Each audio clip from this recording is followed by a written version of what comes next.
اس نے دیکھا، اس نے اعلان کر دیا کہ اے لوگوں،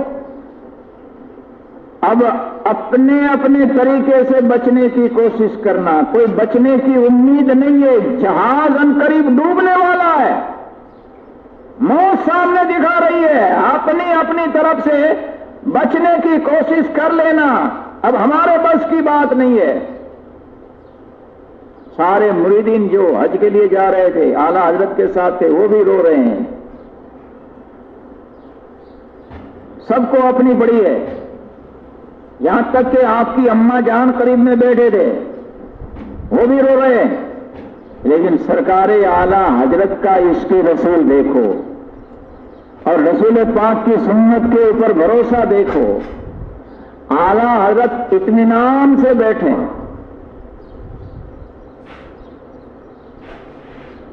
اطمینان سے، سکون سے بیٹھے ہیں، اور یہ منظر دیکھ کے آپ اپنی جان کی فکر نہیں کرتے ہیں، بلکہ یہ منظر دیکھ کے آپ نے کاغذ لیا، قلم لیا اور نبی پاک کی شان میں نعت لکھنا شروع کی۔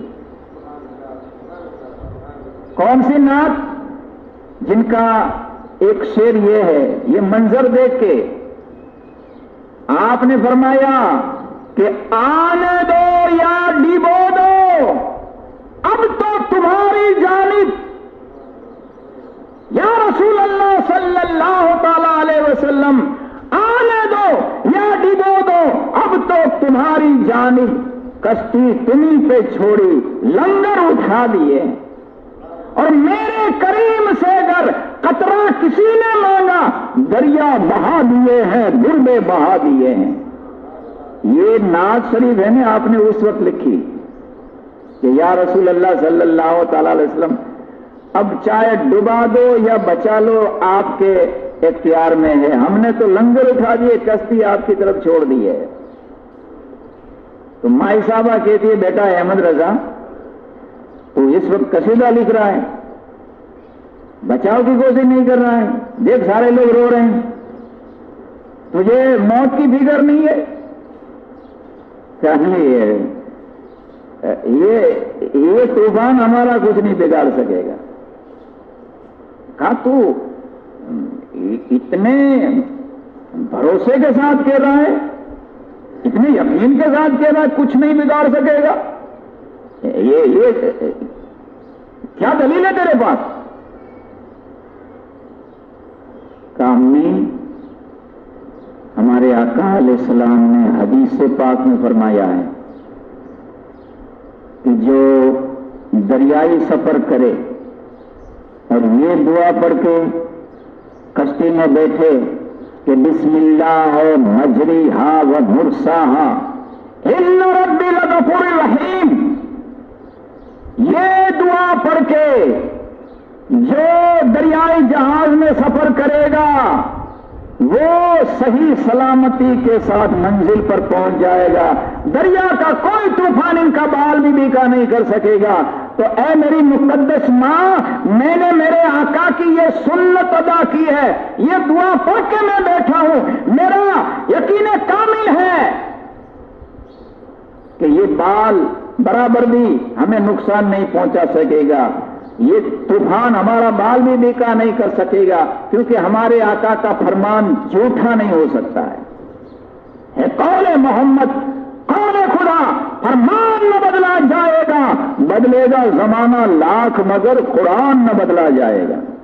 میں نے یہ دعا پڑھ لی ہے، مجھے یقین ہے ہمارا بال بھی بیکا نہیں ہوگا، کیونکہ ہمارے آقا نے فرمایا سلامتی کے ساتھ پہنچ جائے گا بندہ، میں نے پڑھ لی اور ایسا ہی ہوا۔ یہ سنت کی برکت دیکھو اور اعلیٰ حضرت کا یقین دیکھو، اچانک طوفان تھم گیا اور موجیں اچھلنے بند ہو گئے، اور یہ جہاز، یہ دریائی جہاز جدہ کے کنارے پہنچ گئے۔ یہ سنت کی برکت سے سارے حاجی صاحبان سلامتی کے ساتھ وہ جدہ اتر جاتے ہیں۔ یہ یقین اور یہ پابندی تھی سنتوں کے اوپر، کوئی بھی کام سنت کے خلاف نہیں کرتے۔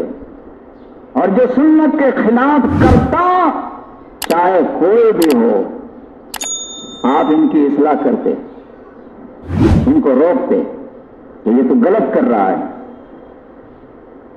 اور لوگوں کو سنتیں بتاتے۔ سنت کے خلاف کوئی کام کرتا آپ برداشت نہیں کر سکتے تھے۔ یہی وجہ ہے کہ جب آپ کا وصال شریف کا وقت آیا، یہ 25 صفر 2:38 پر آپ کا وصال ہوا،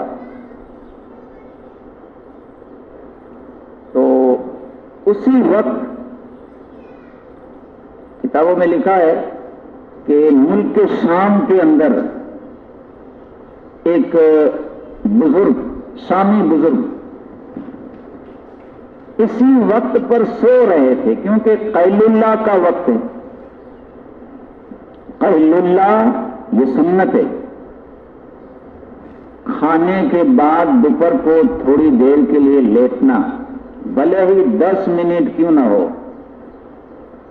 آدھا گھنٹہ کیوں نہ ہو، آپ پوری رات جاگے ہوں گے، صبح کو فجر کے بعد سوئیں گے، چاہے 4 گھنٹہ سو کر اٹھوں گے تو بھی تھکاوٹ دور نہیں ہوگی، لیکن دوپہر کو کھانے کے بعد آپ صرف 15-20 منٹ سو لو قیل اللہ کی نیت سے، پوری رات جاگے ہوں گے، ساری تھکاوٹ دور ہو جائے گی۔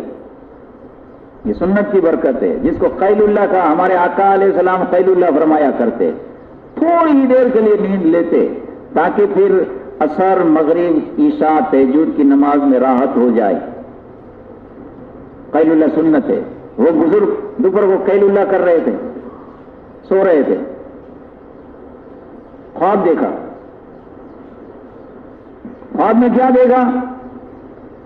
اللہ کے پیارے محبوب صلی اللہ تعالی علیہ وسلم کھڑے ہیں، چہرے پر مسکراہٹ ہے، اور اس طرح سے آپ کھڑے ہیں جیسے کسی کی راہ دیکھ رہے ہو، کسی کا انتظار کر رہے ہو، آپ منتظر تھے کسی کے۔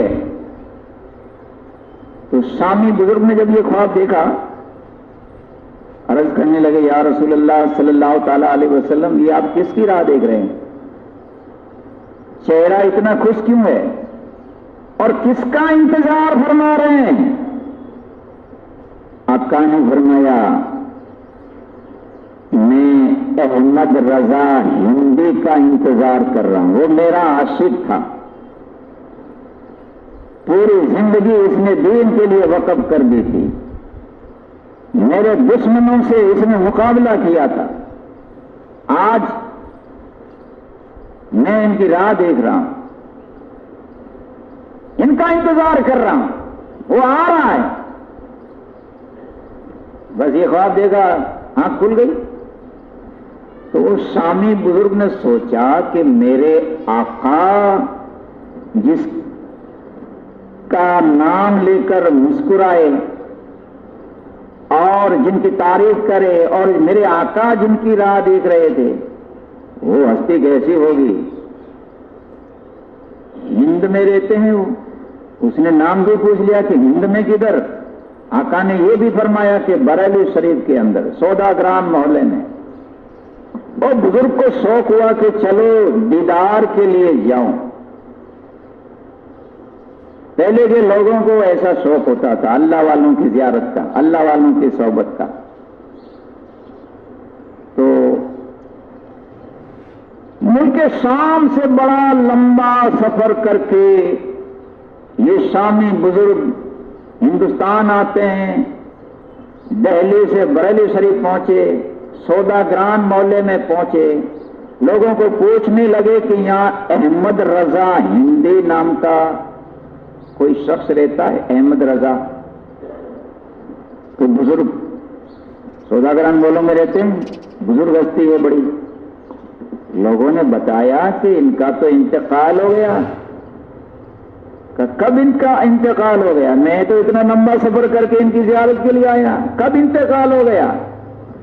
تو لوگوں نے بتایا کہ حضرت آج سے کچھ عرصے پہلے سفر مہینے کی 25ویں تاریخ اور دوپہر کا وقت تھا، 2:38 ہوئی تھی اور حضرت نے انتقال فرمایا۔